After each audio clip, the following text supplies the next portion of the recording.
מזכירות לי במתיני, את יפה בלב מדבר, נותנת לי את נשמתך. Shalom Ouvracha, mes bien-aimés, ce Shabbat, Parashat Shemini, la troisième paracha du livre de Lévitique, et en fait elle traite plusieurs sujets. Le premier sujet, c'est l'inauguration du tabernacle, les festivités, la joie, la Séouda, le festin, etc., Bezrat Hashem. Et puis les animaux qu'on peut manger, qu'on ne peut pas manger, bien, les reptiles, etc. Donc la cacheroute de tout ce qu'on peut, on ne peut pas manger. Et en fin de compte, on voit une grande liste de la volaille, et des bêtes, et tout ce qui s'agit de la cacheroute, donc de tout ce qu'on peut manger et selon la Torah. Et moi, je voudrais parler justement pendant l'inauguration du tabernacle, il y a eu un petit problème qui va avoir beaucoup d'impact sur la vie de Aaron. Les deux enfants de Aaron, il avait 4 enfants, Nadav, Avihu, Elazar et Itamar. Les deux grands, Nadav et Avihu, ils se sont emballés avec plein d'enthousiasme. Ils ont pris un encensoir, ils ont mis des braises et des encens, et ils ont mis ça sur l'autel, bien entendu sans demander la permission ni des vétérans, ni des anciens, ni de Moshe et Aaron. Tout le monde était là. Et ils ont fait en fait quelque chose qu'ils n'avaient pas reçu la permission de faire. Bon, ils voulaient bien faire. Ils avaient de bonnes... ils voulaient faire beaucoup de choses qui font du bien au peuple d'Israël. Mais bien entendu, il faut prendre conseil. On a des grands, on a des géants de la Torah.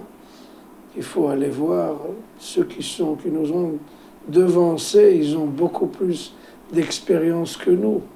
Nous, parfois, on croit qu'on est jeune, on s'emballe. Mais c'est très important. Si jeunesse savait, si vieillesse pouvait, le savoir, c'est la vieillesse. Bien entendu, les jeunes, ils ont plein d'énergie, mais il faut bien entendu prendre conseil. Nadav et Avihu, ils ont fait ça d'une façon complètement sans prendre conseil. Et là, bien entendu, la punition arrive, elle est très forte, elle est très, je dirais, très dure.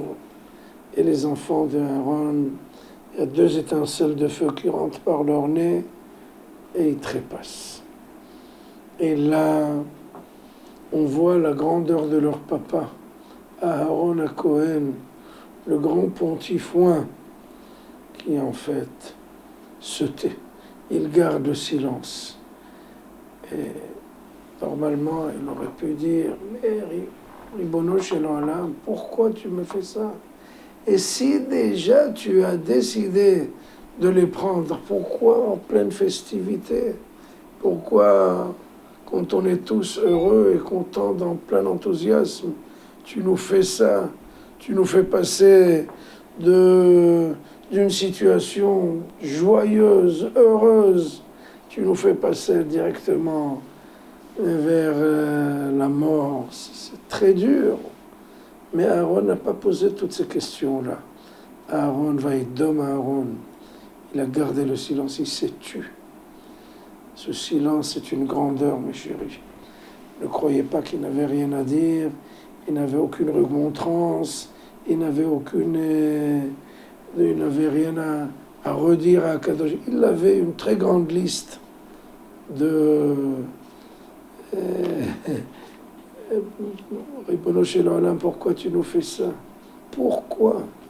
Et si déjà tu fais ça, pourquoi pendant ce moment, Aaron Cohen, il sait que le problème, c'est pas moi. Le problème, c'est pas Kadosh Baruch Hu, c'est moi. C'est moi qui devrais faire prise de conscience. Et en fait, le message, je vais vous le donner. La Torah nous l'a donné. Le message, c'est traverser la trajectoire des difficultés de notre vie avec sourire. C'est ça la grandeur de l'homme. C'est vrai, on va traverser des trajectoires pas toujours faciles, comme le peuple d'Israël est en train de traverser cette trajectoire. Mais Bezrat Hashem, avec une foi qu'on est entre de bonnes mains, et Bezrat Hashem, il faut savoir traverser et recevoir et accepter et admettre tout ce qu'on traverse noblement et honorablement et bien entendu avec le sourire sur le visage. Shabbat Shalom, Chodesh Tov.